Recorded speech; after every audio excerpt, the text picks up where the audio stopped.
Today's story centers on a question that cannot be answered by opinion, only by revelation.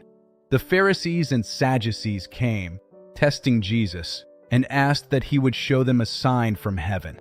He answered and said to them, "When it is evening, you say, 'It will be fair weather, for the sky is red.' In the morning, it will be foul weather today, for the sky is red and threatening." Hypocrites! A wicked and adulterous generation seeks after a sign, and no sign shall be given to it except the sign of the prophet Jonah. Jesus said to them, "Take heed and beware of the leaven of the Pharisees and Sadducees."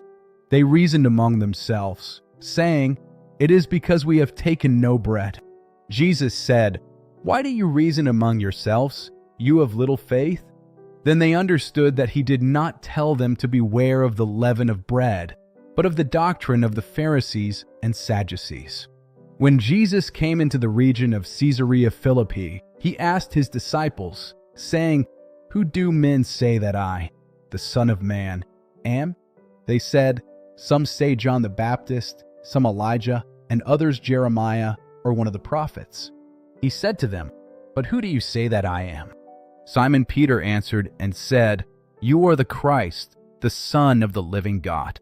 Jesus answered and said to him, "Blessed are you, Simon Bar-Jonah, for flesh and blood has not revealed this to you, but my Father who is in heaven." From that time Jesus began to show to his disciples that he must go to Jerusalem, suffer many things, be killed, and be raised the third day. But he turned and said to Peter, "Get behind me, Satan. You are an offense to me." Then Jesus said to his disciples, "If anyone desires to come after me, let him deny himself, take up his cross, and follow me. For whoever desires to save his life will lose it, and whoever loses his life for my sake will find it." This chapter turns on a single question, not asked to crowds, not debated by critics, asked quietly, face to face. Who do you say that I am? Some answers are safe. Prophet, teacher, voice from the past. But Jesus presses further. Identity cannot be borrowed. Peter speaks what faith has learned to see, not discovered by logic, not handed down by tradition. Revealed. Jesus names the moment. Something solid has been spoken, something that will hold.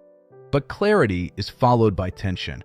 The same mouth that confesses truth resists the cost of it. The path ahead includes suffering, and faith does not yet want that. Jesus is firm. Love does not soften reality. Following him means letting go of control, losing what feels safe, trusting that life is found on the other side of surrender. The question remains, not just about belief, about allegiance. Who he is will shape who we become, and how we walk forward. If this story gave you something to consider, you're more than welcome to like the video and subscribe for more reflections like this. See you soon on our next videos.